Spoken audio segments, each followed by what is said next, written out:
He told me I couldn't pronounce his name, so I called him Bob. You have to make fun where you can find it in a job like this. And seeing the label Bob slowly applied to the 2-story crate that contained this eldritch god was actually kind of funny. Whether Bob likes it or not, that's his title from onwards. As long as he's here tagged in our system, he'll only ever be known as Bob.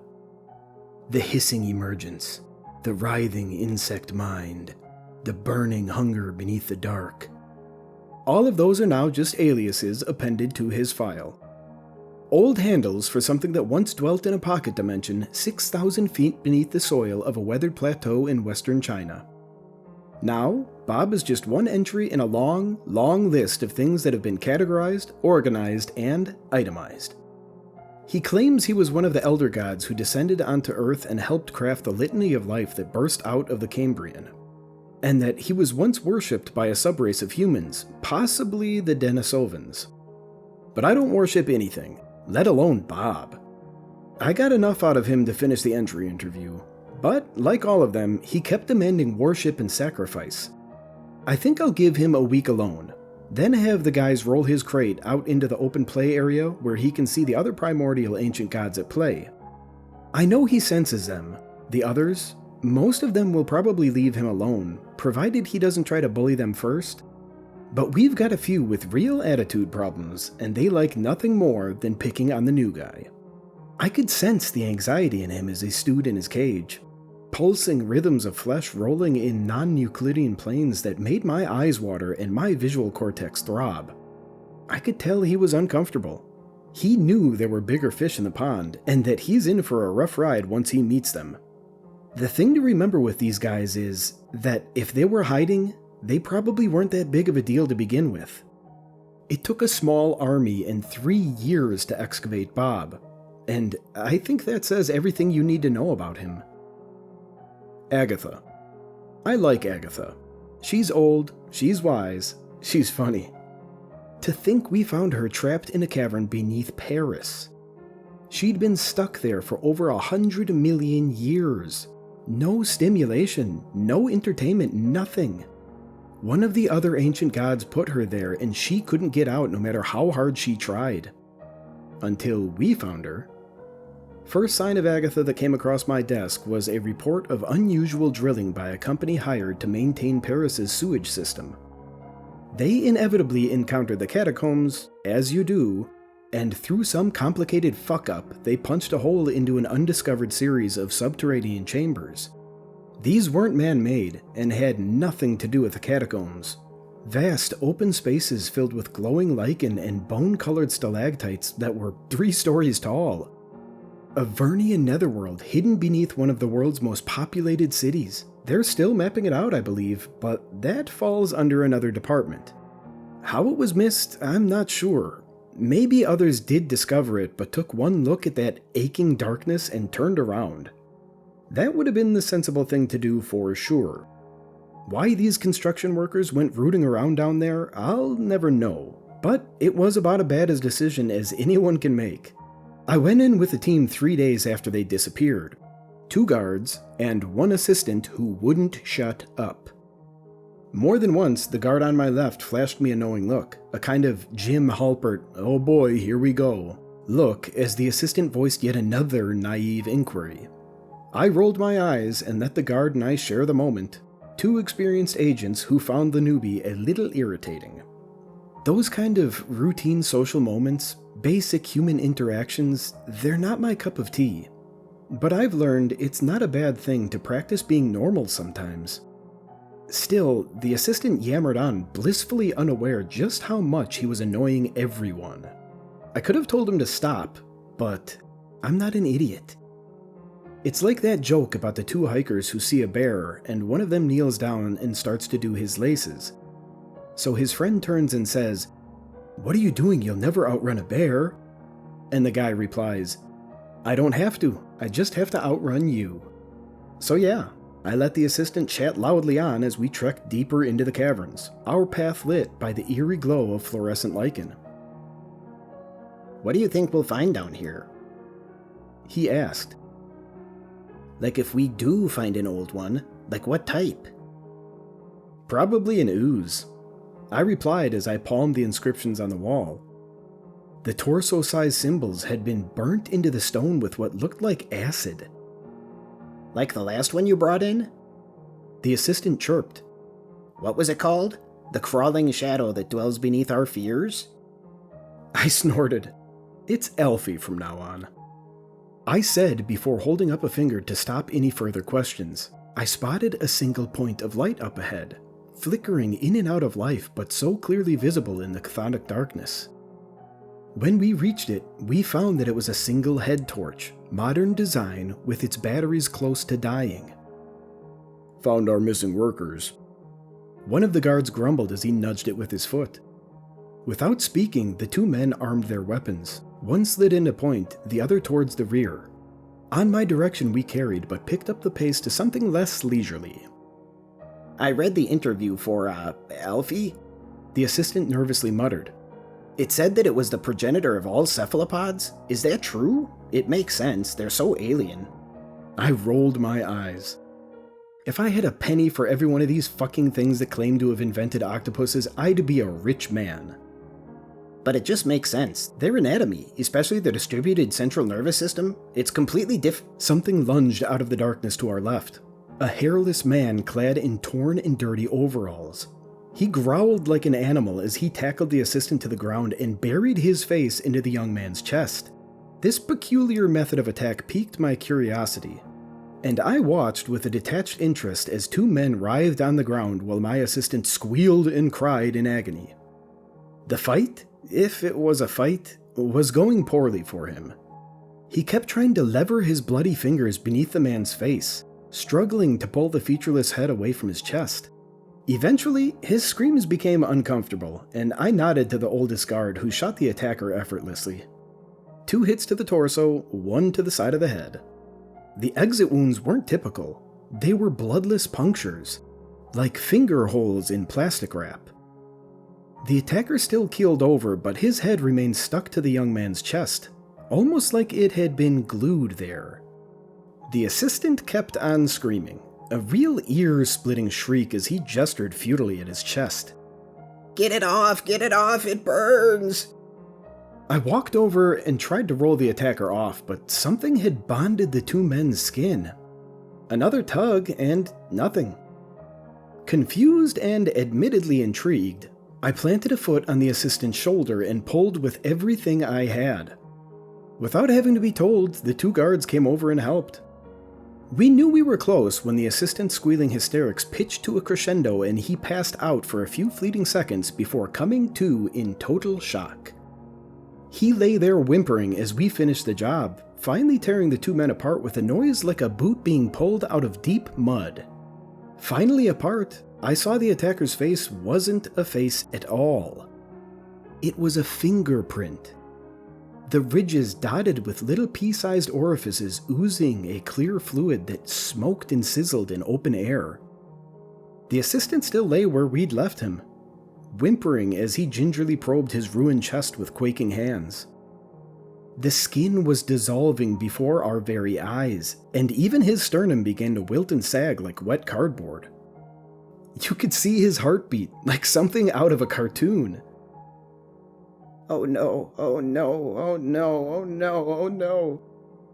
He muttered as he gazed at his own crumbling flesh.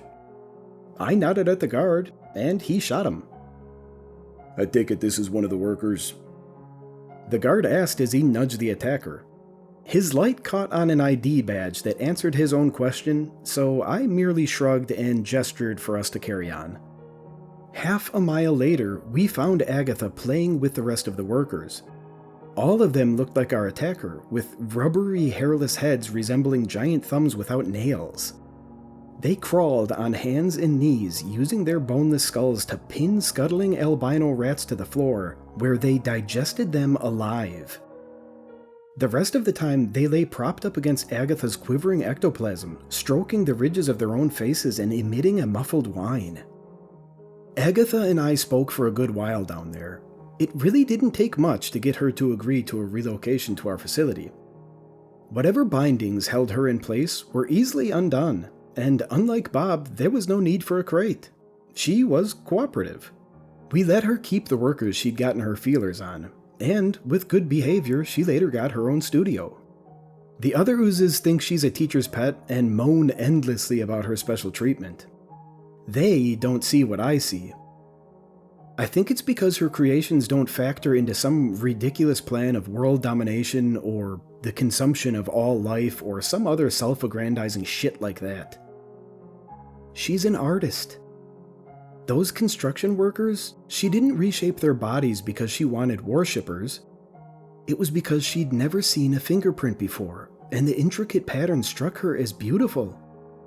Everything she did afterwards was simply an exploration of aesthetic and function. I mean, those men are still alive. Vestigial mouths opening and closing behind a thick layer of leathery skin, their eyes withered and useless, forced to rely on their touch and sound to track prey. Many of them have given up scrawling desperate messages for us to reverse what Agatha did to them. As the years have gone on, they've accepted their fate, gleefully gobbling up whatever medical waste we throw in their cages. A few have even given into the new and peculiar reproductive cycle Agatha dreamt for them. Imagine that. A whole new self-sustaining species made for no other reason than whimsy. That's what I mean when I say, Agatha is an artist. I've talked a lot about the oozes. They're a good set of ancient gods to start with, but if I'm honest, they're a little overhyped. Outside of Agatha, none of them really interest me. They're just single-celled organisms with projections into 5th, 6th, and 7th dimensions that allow them to host biochemical reactions otherwise impossible in real space. One of them, I'm pretty sure, is a skin cell shed by some passing cosmic monstrosity that visited our solar system a few billion years ago. Agatha confirmed the general direction of this theory, but it's a struggle to get any real details on what that thing might have been. Still, we have other eldritch abominations and ancient gods. Lots. Take Keith, for example. He's a strange one. It wasn't even that long ago that my newish assistant was asking about him.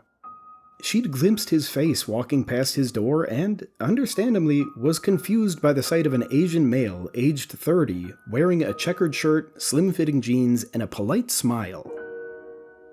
But why is his containment cell so much stronger than the others? For the Faraday cage built into the walls, I said. And about 100 other technologies. He couldn't physically break out, of course, but it's important he doesn't feed on the workers here, and that takes a little extra pizzazz. He's polite enough. Strange fellow, though. For one thing, I didn't name him. He picked Keith. Most people assume that was me, but nope. He picked it. Feed? She repeated with a frown. What does he feed on? Generally, I find the problem with assistants is you can't train them. Or rather, there isn't any point. Even the most highly trained experts last less than 5 years under my supervision. So I often end up with people who only have a passing knowledge of ancient gods. Which is fine, of course. I'm not going to penalize anyone for ignorance. But the questions, good God, the questions. So I told her to let Keith out and see for herself. After that, I loaded her up with the relevant equipment and told her to shadow him for 3 weeks and not to call me a second before the allotted time was over. She rang 3 weeks later, and much to my own amusement, I realized I'd forgotten about her. I'd even hired a new assistant. To think, I'd spent days avoiding accounts because they insisted our budgets were out of line. We had a good laugh about that. Anyways, I found her sat on some country road sobbing her eyes out. Keith was beside her wearing a priest's outfit. His face was Caucasian, but it was slowly sliding back into his original appearance with each passing second. Keith's default face was a loose average of all humans currently alive. He sat there drumming a little rhythm on his knees while my assistant rocked back and forth hyperventilating. How was it? I asked as I knelt down in front of her. I don't. Have you figured it out yet? I asked. I don't. Oh, for goodness sake. I groaned, then gestured to my newest assistant to take notes. Have Psyche Val take a look at her, and if need be, arrange for euthanasia. Grab her stuff, though. We're still going to have to clean this up. The equipment she has will let us track the guy. Oh, all right. He stammered. But we have the god contained, don't we? He pointed at Keith, who was starting to dance a little jig to his knee drum song. Keith isn't the problem, I said. It's whoever he's been impersonating. A priest, I assume, from the outfit. Keith heard his name and gave me a wave and a nod. Keith likes identity, I said while returning the wave. He consumes a person's unique character from the collective consciousness of our species. He takes over their lives while they're basically erased from existence. The result is that the victim can't be recognized anymore, and neither can the consequences of their actions. If you talk to somebody, they can't hear it. If you take the food out of their hand, they'll think they ate it. If you steal their car, they'll think they never owned one. Can't even get sick because bacteria and viruses won't recognize your existence. The average person goes into a deep state of despair upon realizing this. Oh, my new assistant nodded. For about a week. And then they start to think about the moral implications of their actions, I added. And that's when stuff gets nightmarishly dark. Kind of stuff that warrants an A4 page of trigger warnings. I walked over to my weeping ex-assistant and nudged her with my foot. You aren't able to tell us where he went, are you? I mean, you're here. You must have been observing this guy close by. I don't. Keith, what about you? Hi. I laughed. It was always worth a try, but Keith was about as sapient as a coffee table. Gods aren't always smart. What about you? I asked my new assistant. You didn't happen to bring a map of the area. Actually, I did, sir. He chirped. There's a restaurant a few miles down the road. I shrugged while looking at the map he held open. Doubt that's it. Too many roads. 3/4 of all Keith's victims die by car within the first week. This guy's gone 21 days, so he must have figured out the basics. There's a farm a little nearer, he replied. I shook my head. No, that doesn't sound right. If he wanted to bugger a sheep, he could have just visited a petting zoo. We are in the middle of nowhere. There must be something in this area that would draw him here. Probably somewhere he visited regularly as part of his day-to-day life as a priest. Oh, well, it seems if you're willing to cross a few open fields, there's a care home for the elderly some miles east. I let out a sigh that came from deep within my bones. That's the one, I said. Come on, let's go. 18 hours later, I was back at my office and Keith was locked up again. Unfortunately, I lost the new assistant to clearing out the care home. So that was 2 assistants lost from just one bad decision. Poor guy couldn't hack what he saw in that place. But what can I say? Why do people do such fucked up Freudian shit the second they realize they won't be held accountable? I don't know. But it doesn't speak volumes to our species' character. Like I said though, Keith's a great ancient god. Real compelling character. Best guess to his origin is that he's the equivalent to those camera drones they dress up as hippos and other dangerous animals to get footage for a documentary. He is pretty decent at impersonating a human, but 5 minutes of real conversation makes it apparent he's dumber than a bag of rocks. Does that mean some greater entity is piloting him from another dimension? Maybe. It's just a theory. Whatever he is, he's polite, and I appreciate that in an eldritch god. We have other kinds of ancient gods and eldritch abominations. The machine ones are fun. Most of them are just massive piles of rusted cogs that vomit oil and blood or lead into some ancient in-between dimension where everything looks like a shitty hotel. But some of them are really quite fascinating. And a few are even legitimately dangerous. Our organic computer unsettles even me. It's wily. A genuinely fascinating piece of equipment that some German cobbler in 13th century Berlin made using the nervous system of his wife, 3 children, and 4 very unlucky prostitutes. What on earth compelled him to do this, we'll never know. But he hanged himself the day it was finished, and I can't blame him. It's a bloody ugly thing to look at.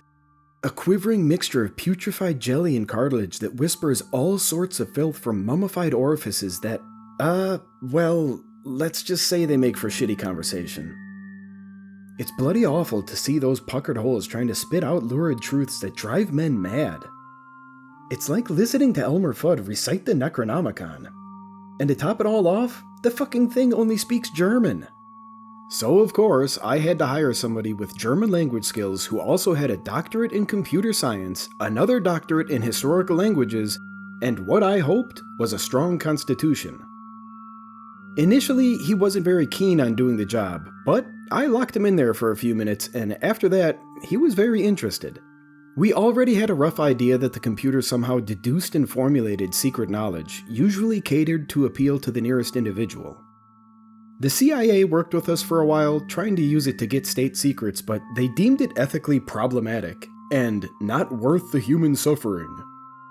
Either way, this thing presumably spoke to the young upstart and convinced him it was worth his time with promises of getting to see God's face or some rubbish like that. Once he agreed, I set him up to try and get the computer to cooperate with our rehab program. It must be able to do something useful, I thought. Maybe it could crunch numbers for the stock market, or test experimental medication. I just figured it'd all work out once the guy got to grips with the computer's inner workings. Unfortunately, and I really do wish I'd seen this coming, we accidentally let him install an Ethernet port on the machine. It had been asking for years, you see, but no one was ever stupid enough to agree to it. And of course, all material requisitions have to go by me first, even if it's just an extension cord. But there are so many of these requests, and I don't have the time or temperament to review them all in detail. So, somewhere along the line, this guy got enough resources to give the damn thing internet access. I didn't notice at first. Nobody did. I'm juggling literally hundreds of these things on any given day, and I can't keep track of every little side project. I assumed the computer scientist was doing his job, or he'd gotten careless and was now living a new life as an organic CD-ROM drive. Instead, he'd given the monstrous little MacBook a hardware connection to the World Wide Web, and it immediately got up to all sorts of mischief. Even now, we don't really know everything it did. We're 99% certain it made copies of itself, and we're still hunting those down. And some researchers connected it to a very troubling cryptocurrency scheme. But it was the hospital that sticks with me. A little girl in New Delhi was getting fitted for a cochlear implant when this thing snuck a neurolinguistic virus into the machine's firmware. If you're not familiar, those implants basically make for a direct connection between a hearing aid and the human brain. Miraculous devices, really. Bit of surgery and boom, a person can hear. Of course, having your head cracked open requires a lot of bed rest afterwards. 3 weeks, I believe? All contact was lost with the hospital after the 4th day. We only mobilized once I realized what the fucking thing was trying to do. The connection is definitely severed. I remember asking the words as we pushed through the glass doors into the hospital's lobby.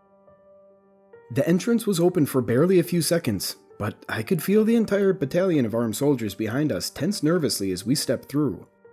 Only once the door was shut and locked down did I get the feeling that they'd relaxed. But that left my team and I on the other side, and even though New Delhi was scorching at that time of year, it was cold enough to see our breaths. I guess the sudden change in temperature must have taken the others by surprise because I had to repeat my earlier question. We definitely got that computer off the internet, right? I asked, and one particularly nervous hazmat suit fumbled for the tablet and nodded. The surgical team finished removing the port 16 hours ago, they said. And all other test subjects have shown there were no redundancies or backups. Now they're asking what they should do with the computer scientist. What does that mean? He's still alive. They're saying he's in pain. They think they can remove him from the machine, but they're not sure he'll survive. It's apparently integrating itself with most of his nervous system. He was in there for 6 full weeks. I shone my light across the lobby and saw overturned chairs lit only by the flashing amber lights that declared the hospital was in a state of emergency. Otherwise, the hospital was trapped in an oppressive darkness that seemed ready to swallow us all. Despite my experience, my breath caught in my throat. I could feel it, the ambient pain and misery. Something awful had been let loose, and not only were we stuck in that building with it, but we had no choice but to head right towards something that gave even me nightmares. "Leave him," I said. "It'll be a good reminder to the next guy I hire. When you negotiate with these things, you don't give them what they want without checking why they want it." I could hear the tension in my voice, my fear escaping whether I wanted it to or not. The nervous figure nodded and tapped a few keys. I couldn't see their face, but I guess they weren't happy to realize their boss was prone to doling out literal lifetimes of unspeakable agony. At least the guards were a little bit more focused. 8 of them, armed to the teeth and all fairly experienced. They were painting the walls with their flashlights, and slowly mapping the different ways in and out of the lobby. They had their own frequencies, so I wouldn't be overwhelmed with every bit of chatter, but I could tell from the subtle bobbing of their heads that there was a lot going back and forth. "What's the plan, guys?" I asked, not wanting to linger in that graveyard atmosphere for 1 second longer. We have heat signatures in pediatrics. "Survivors?" my assistant asked. "I doubt it," I said to my assistant before gesturing to the guards and telling them to pick a door. One of the men turned his weapon and its light towards the most obvious exit, and we began our journey into one of the worst places I've ever been. I've seen a lot of awful stuff, but it was the quiet that bothered me the most about that place. Most sites I visit are violent eruptions of bloody horror and contagious nightmares. Communicable cancer that lumps people together like pieces of raw bread dough. Contagious ideas that cause needles to spontaneously erupt out of your flesh. A hole in the ground that has no bottom but demands the most peculiar sacrifices. I took those sort of things in stride, but those silent halls terrified me. Maybe it was because I had an inclination as to what the computer's goals were. We passed room after room devoid of any living soul, and over time it became clear there had been something of an exodus. Gurneys with bloodstains and bedpans knocked over, their contents half frozen on the floor. IV bags left dripping where the needle had been torn out and left dangling. Blood-streaked walls and beds with outlines of sweaty, unwell people who were nowhere to be found. At one point we found what I think was an open-heart surgery patient who had heeded the same terrible call as everyone else, including his surgeons who did not bother to close him up. He must have woken up hours after everyone else, late to the party, but that didn't deter him. He rolled off the bed and crawled desperately. He didn't even remove the metal bar holding his rib cage open. He got a few meters before dying. When I flipped him over with my foot, I saw ribs splayed open like an ivory Venus flytrap, his organs covered in a thin veneer of frost, dead as a doornail. His lips blue and his eyes cloudy from ice, and yet somehow, he looked damn happy to be laying there in his own offal. I grimaced at the sight and tried to put it out of my mind, but the glee in his eyes still haunts me. "How far are we from pediatrics?" I asked the guards. It's 1 floor up. A guard replied. "Are we still getting a heat signature?" He nodded. The stairwell was full of random bits and pieces, pencils, phones, shoes, watches. All the matter of little things that people left behind as they rushed the door in a terrible crowd. I saw a few teeth, a few spatters of blood. It all led to that one place. Inside the corridor was a mess just like the stairwell. Nearly 1,000 people had converged on one doorway at the end. All the way, paintings had been torn off the walls. Doors were put through so much strain they buckled and broke. There were even bloodied handprints on the ceiling where the crowd, hitting a bottleneck, had surged upwards as well as sideways into the walls and through locked doors. They had flowed through the hospital like a flood. What could make people do this? My assistant asked as we started to spot the first few people whose bodies had fallen and been unable to get back up. Crushed beneath the feet of the crowds, their corpses made for an ugly sight. Mostly, they looked like they'd been elderly, at least if the silver matted into the gore was anything to go by. But a few of them were too small to be anything other than children. That computer has spent the last few hundred years trying to speak to God, I said. It's been screaming his name on and off for the last few decades. Sometimes it cooks up little side projects for fun, but mostly it all comes back to that singular goal. I turned to the armed men behind me.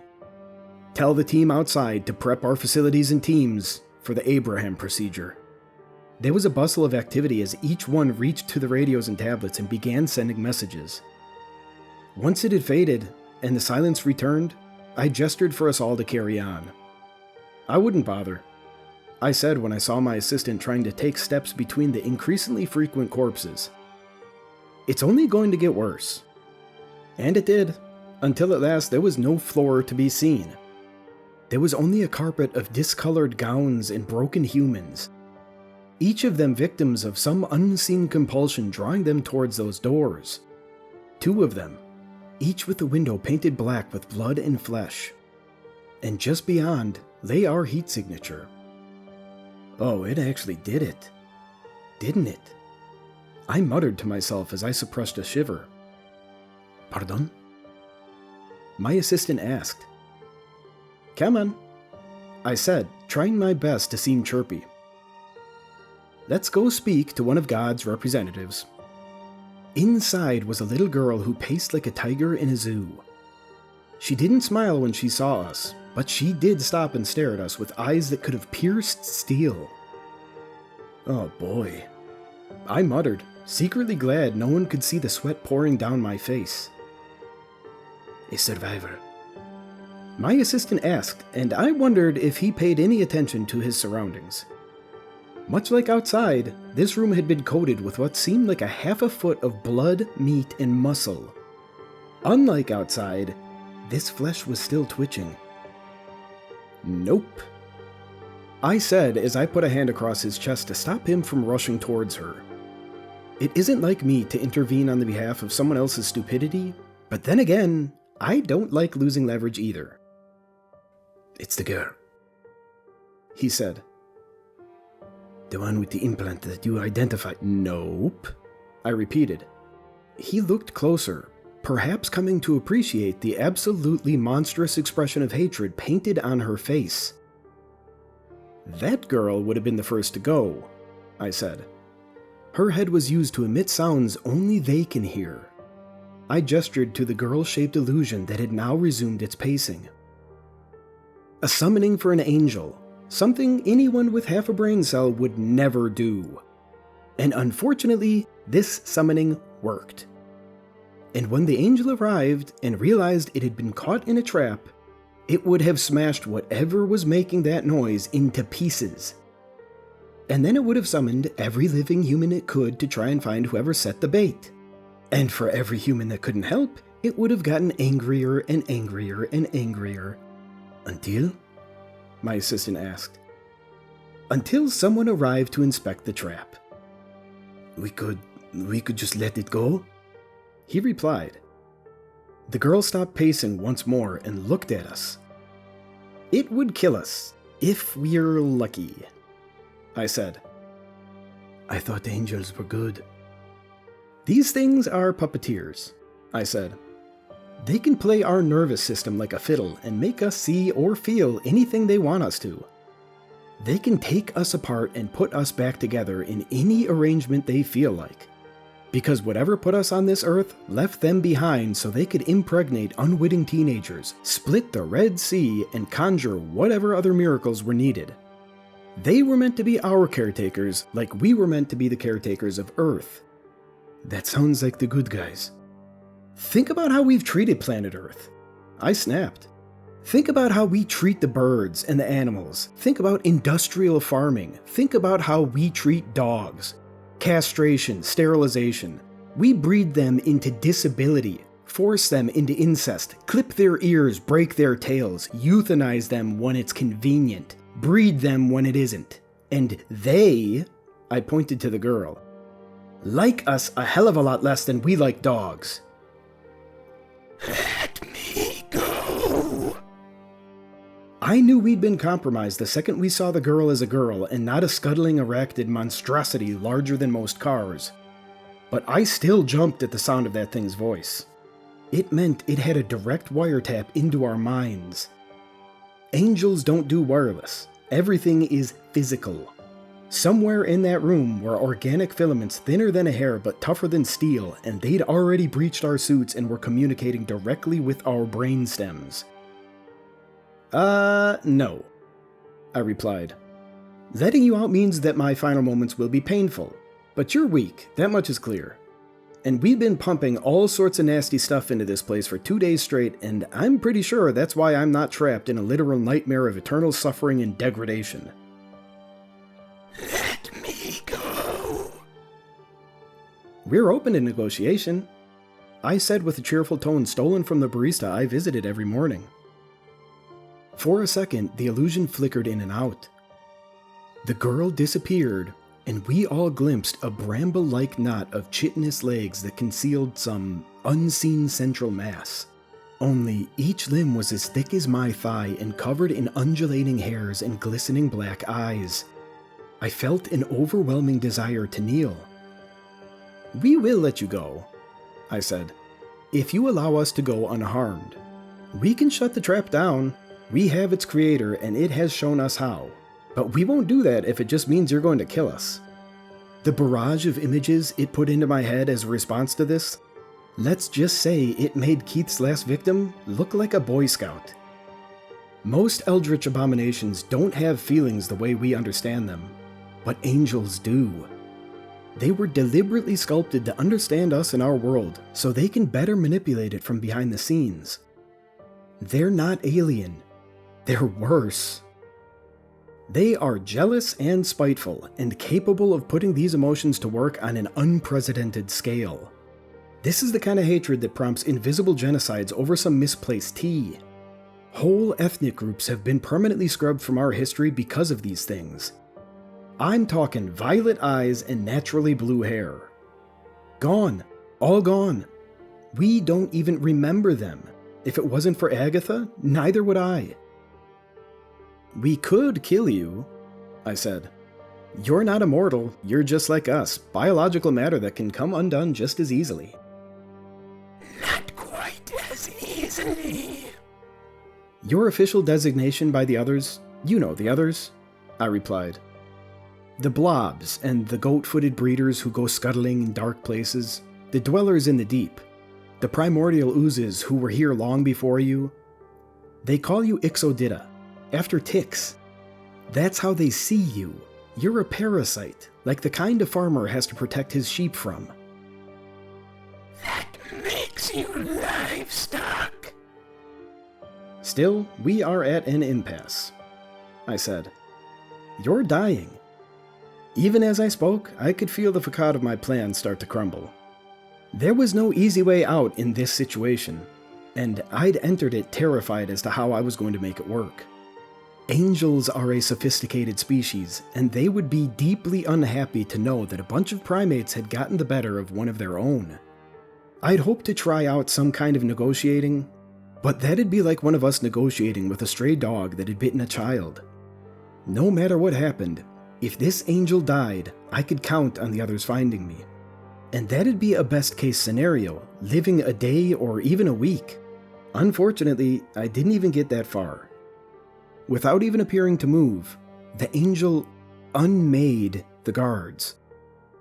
I've thought a lot about this, believe me, but there's no other way I can describe it to you. They were pulled apart into their disparate tissues in the blink of an eye. A bloodless vivisection that struck the room like an explosion. Muscle, bone, eyes, teeth, skin, nerve endings. They were thrown against the walls and subsumed into the living carpet of flesh all around us. I had to suppress a whimper as I realized they were still alive, possibly even aware. Beside me, my assistant fell to his knees and began to weep. But I knew that no amount of begging or praying would change the angel's intentions. We just had to hope it'd be relatively quick and that the consequences wouldn't be. Your mind tastes awful. It boomed, the words so loud I fell to my knees as my willpower crumbled. Not like the others. How amusing. It has been so long since I bothered to keep a pet. It agreed to your terms. My bosses sat before like 3 judges at a tribunal. A man and 2 women with faces that looked like they'd been carved out of granite. The boardroom was supposed to be a professional environment, where meetings could be had with other relevant departments. But in truth, it just turned into a site of disciplinary meetings like this. Something like that, I replied. Why?